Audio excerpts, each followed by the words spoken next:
the people's will. And Councillor Moscow has one position.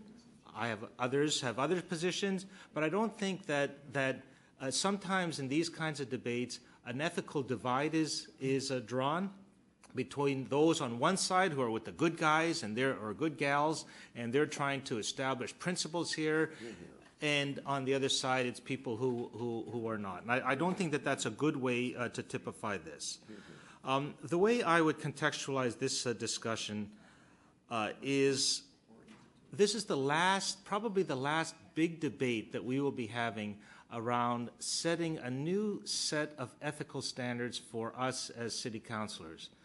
And, you know, if you go back 7 years and some of the debates and discussions that we had 2 administrations ago and how we wanted to clean up how things operated around here, we've done a fair amount of work.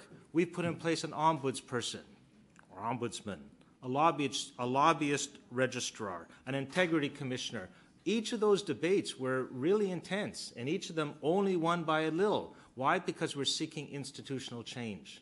And we're getting into the habit of thinking these through on a different level that perhaps 10 years ago we weren't used to thinking through.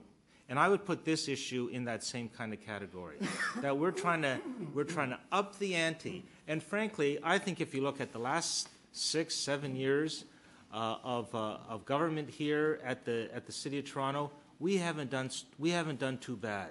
You know, no one's been, because we've had these systems and these policies and these people in place, we have really defended the integrity of City Council. You don't see, and City Councillors, you don't see the kinds of stuff that we used to see years ago.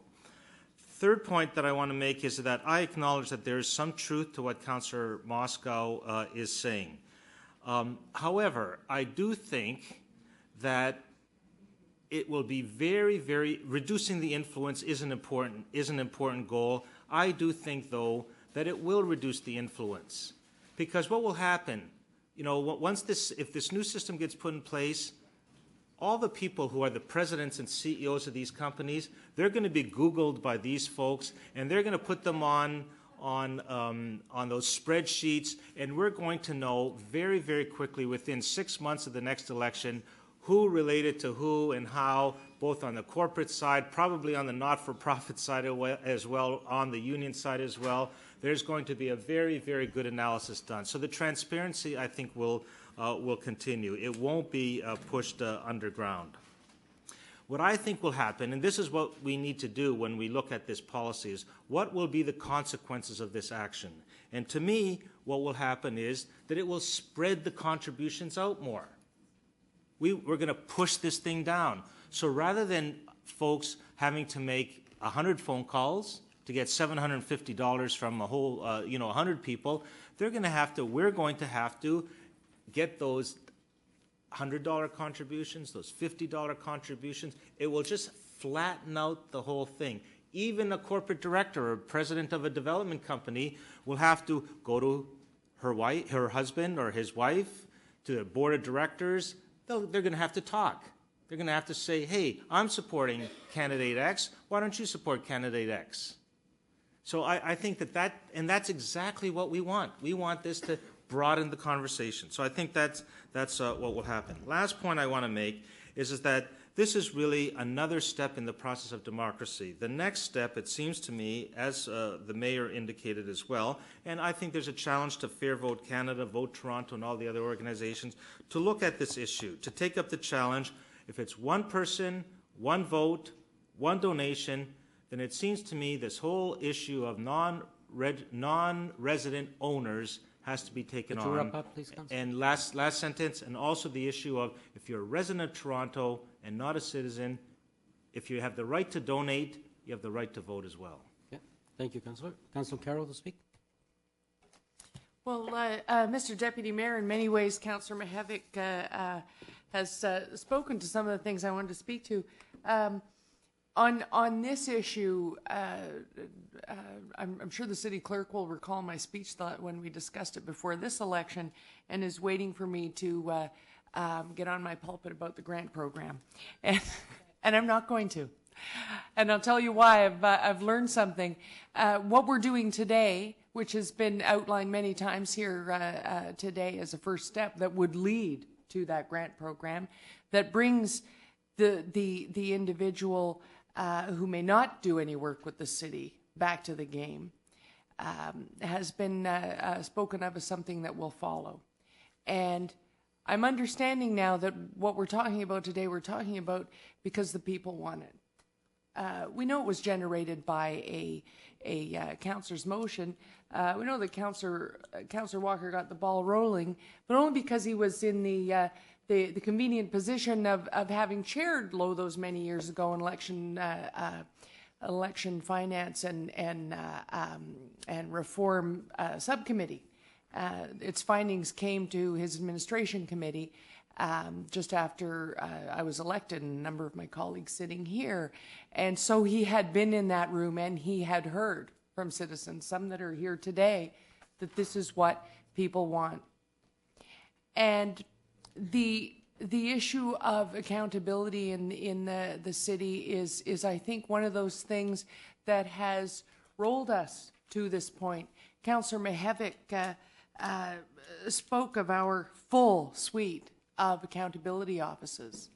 And last week, Mr. Deputy Mayor, you weren't available, nor was Mayor Miller, and so I was asked to sit in a room for an hour and a half on your behalf with a number of bureaucrats from the federal government, the School of Canadian Public Service, and they're all high-level ministry staff, and they're going from city to city across Canada and learning about the cities.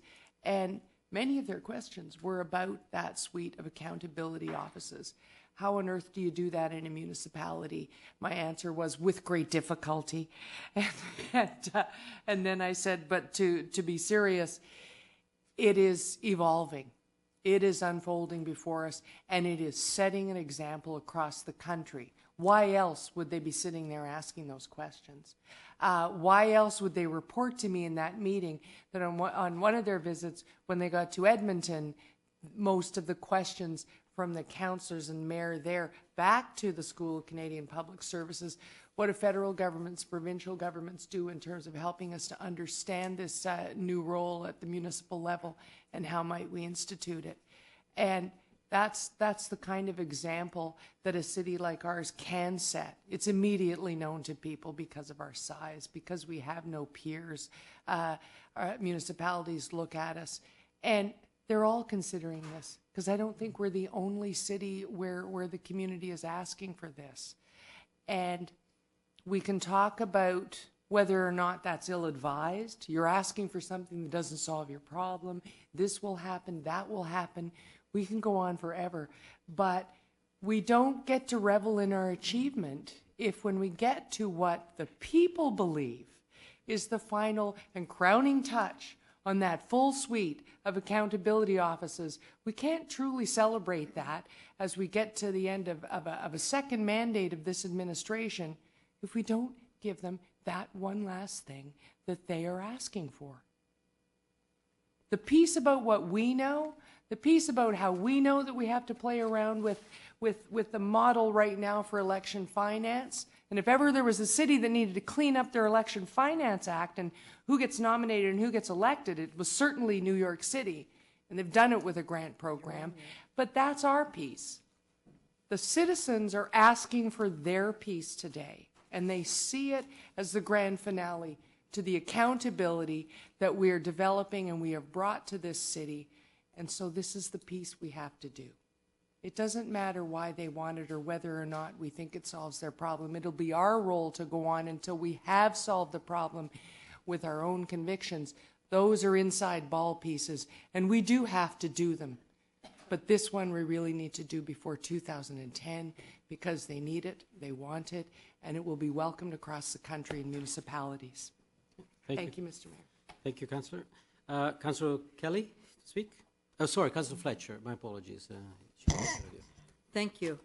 I just noted Councillor Carroll did manage to slip the grant program in there after saying, It was passive aggressive. after saying she wasn't planning to address that. Just I want to thank Councillor Moscow and Councillor Min and Wong for their thoughtful approach to this. I don't agree with them, but I believe everybody is very thoughtful and honest in how they're approaching this and how we're trying to grapple with it.